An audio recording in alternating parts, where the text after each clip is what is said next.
Psaume chapitre 1, à partir du verset 1. Heureux l'homme qui ne marche pas selon le conseil des méchants, qui ne s'arrête pas sur la voie des pécheurs et qui ne s'assied pas en compagnie des moqueurs. Qui influence vos vies? L'influence de nos fréquentations. Tu écoutes qui? Qui t'impacte? Qui te coach? C'est par rapport à quoi tu diriges ta vie. C'est par rapport à quoi tu prends des décisions. Qui est-ce que tu fréquentes régulièrement? Mes frères, mes sœurs, pour qu'on puisse réussir nos vies, il y a des décisions qu'on doit prendre. On doit faire le tri. Ce qui ne t'arrange pas, sors ça de ta vie. Donc, je relis Psaume chapitre 1, le verset 1. Heureux l'homme qui ne marche pas selon le conseil des méchants, qui ne s'arrête pas sur la voie des pécheurs et qui ne s'assied pas en compagnie des moqueurs.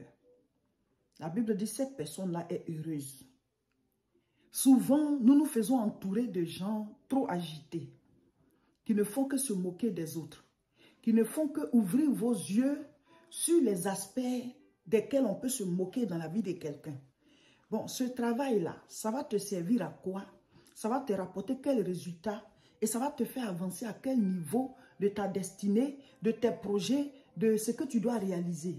Le temps que tu prends à te moquer des autres, le temps que tu prends à rigoler de la vie de telle personne, de l'échec de telle personne, de la situation qui prévaut chez elle, ou bien de ce qui lui arrive, toi, ça te met en retard. Donc, si vous avez des fréquentations, des amis avec qui vous ne faites que vous moquer des autres, vous ne faites que critiquer les autres, vous ne faites que rigoler des autres, cette amitié-là, elle est en train de te détruire. Hein? Parce que tu es en train de perdre ton temps. Le temps, c'est la denrée la plus rare. Quand le temps est passé, c'est passé. Regarde la date. Je ne sais pas quel jour tu vas recevoir cette vidéo. Mais la date à laquelle tu es là, cette date, elle est unique dans le monde. Quand elle est passée, elle est passée. Et quand on dit que Dieu nous a donné la vie, c'est un certain temps. C'est un certain temps qu'on appelle ta vie. La vie, là, c'est un certain temps. Donc, quand tu gaspilles ton temps, tu es en train de gaspiller ta vie. Tu es en train de gaspiller ta vie quand tu gaspilles ton temps. Une journée qui est passée, c'est fini. Donc, le temps passe, mais nous devons poser des actes. Nous devons occuper, combler le temps avec des actes concrets. Comme ça, le temps, il passe, mais les résultats te restent. Je vous donne des exemples. Si quelqu'un, on dit qu'il est maçon, c'est parce qu'à un certain moment, il a appris la maçonnerie. Peut-être qu'il y a 3 ans, 4 ans en arrière, il était à l'école pour devenir maçon, ou bien il était en formation auprès d'un autre maçon.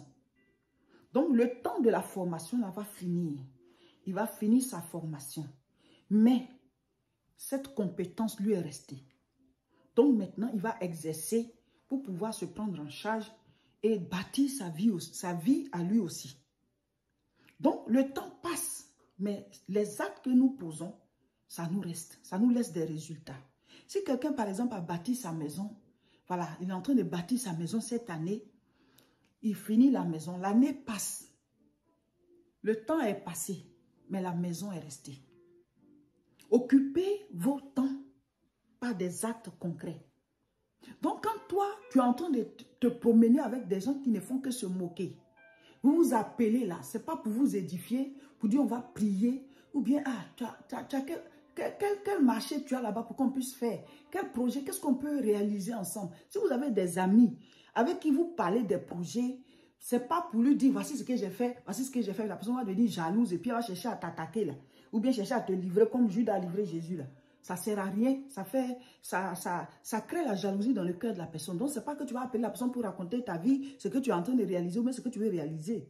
Mais je veux vous dire de vous faire entourer par des gens qui ont un objectif concret dans leur vie, qui savent où ils vont et puis ce qu'ils veulent réaliser, ce qu'ils veulent accomplir, ce qu'ils veulent réaliser. Comme ça, quand vous vous appelez, vous êtes dans cet objectif-là. Vous n'avez pas le temps de critiquer, de savoir qui a fait quoi, se moquer de la robe de mariage de telle personne, se moquer qu'il n'y a pas beaucoup de personnes à sa cérémonie, ou bien alors ses chaussures étaient dans tel état. Et puis quand vous avez fini de faire ça, vous, il vous reste quoi?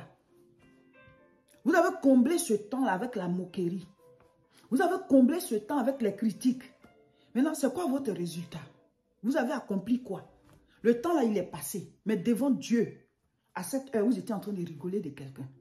Ce temps qui est passé là va témoigner un jour devant le trône de Dieu pour vous. Ce temps-là va témoigner contre vous pour dire que ce jour-là, moi, ce temps-là, à mon temps-là, voici ce que tu faisais. Occupons notre temps à de bonnes choses. Donc, si tu fréquentes les moqueurs, ou alors tu as un ami, c'est que ça que vous faites. Tu as une amie, c'est que ça que vous faites. Amitié de moquerie, amitié de critique, amitié de commérage, les potins, on raconte des choses et puis après, vous-même, vous êtes vide. Maintenant, vos propres Goliaths, parce que chacun a ses Goliaths, hein. Il n'y a pas de terre promise sans géant. Quel que soit là où Dieu va t'envoyer, puis c'est bien là. Il y a des géants à terrasser là-bas. Donc même si ta vie est déjà bien, il y a des géants, il y a des situations là-bas qu'il va falloir affronter, confronter une à une pour avoir la victoire encore dans ton territoire où tu es arrivé. Vous avez vos propres géants à terrasser. Vous avez vos propres Goliaths qui sont là, bien vivants. Goliath a insulté Israël pendant 40 jours. Avant que David n'arrive. Donc, il y a des situations qui perdurent. Tu as ça à combattre dans la prière. Ou alors, tu veux acquérir un niveau supérieur dans ton travail. Au lieu d'étudier, ou alors ton enfant ne comprend pas certaines choses. Toi, peut-être tu comprends. Ou alors, tu peux lui trouver quelqu'un pour l'aider. Tu as des choses à faire. J'ai déjà prêché, j'ai dit, occupez-vous de vos oignons. Occupez-vous de vos oignons. Je vais me mettre dedans. Occupons-nous de nos oignons. Le temps passe. Tu as le temps de te moquer, de critiquer. Vous avez des fréquentations qui perdent votre temps à vous pousser dans des choses qui ne vont pas vous laisser des résultats, des choses qui vont vous vider parce que rigoler d'un autre, rigoler d'une autre, parler de ça et puis à la fin, toi tu as eu quoi? Quand tu as fini de parler de ça, toi on t'a donné quel diplôme? Tu as eu quel trophée? Tu as réalisé quoi? Attention à nos fréquentations.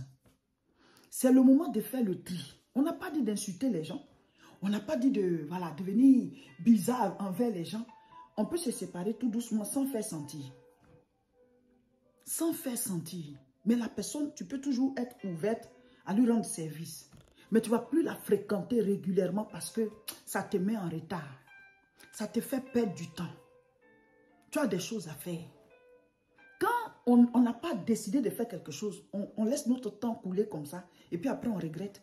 Et tu vois les autres ont réalisé des choses, tu vois les autres ont fait des choses, ils sont en train d'avancer, tu te dis mais à quel moment ils ont fait ça? Au moment où toi tu te moquais des autres là, au moment où tu fréquentais ta camarade qui critique là, au moment où tu étais avec celui qui se moque, vous étiez en train de vous moquer des gens là, c'est en ce moment qu'ils ont réalisé ça.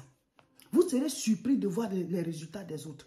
Au lieu de vous concentrer sur vos objectifs, vous êtes avec des moqueurs à vous moquer de d'autres personnes. La Bible dit, Somme chapitre 1, à partir du verset 1. Heureux l'homme qui ne marche pas selon le conseil des méchants, qui ne s'arrête pas sur la voie des pécheurs et qui ne s'assied pas en compagnie des moqueurs. La Bible dit, heureux l'homme qui ne marche pas selon le conseil des méchants. Toi, tu marches selon le conseil de qui?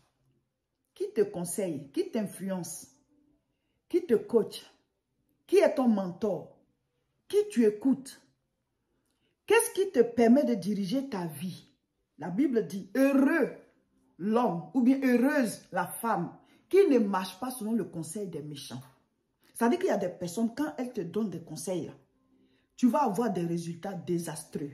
Tu vas avoir des dégâts en appliquant leurs conseils. C'est ceux-là que la Bible appelle les méchants. Ce n'est pas que c'est écrit sur leur front pour dire voici un méchant qui est là-bas, voici une méchante là-bas. Mais la personne va te donner des conseils qui vont te créer des problèmes. Peut-être parce que son cœur est mauvais. Peut-être parce que la personne veut le mal pour toi. La personne veut te détruire. Mais elle ne va pas le montrer ouvertement. Donc elle va te donner des mauvais conseils. Même si elle ne veut pas te détruire aussi, mais comme elle est mauvaise, donc ce qu'elle va te dire là, ça va te conduire vers le mal. Et tu vas poser des actes et après tu vas regretter. Et si c'est la personne là que tu écoutes régulièrement, d'ici quelques temps, d'ici quelques années, bah, tu vas constater les résultats de l'application des conseils de cette personne. Qui écoutez-vous? Qui fréquentez-vous? Qui vous influence? Qui vous dirige? Qu'est-ce qui est en train d'agir? Qu'est-ce qui est en train d'impacter vos vies? Mes frères, mes soeurs, on ne vit qu'une seule fois. Tu mets ta vie à la disposition de qui?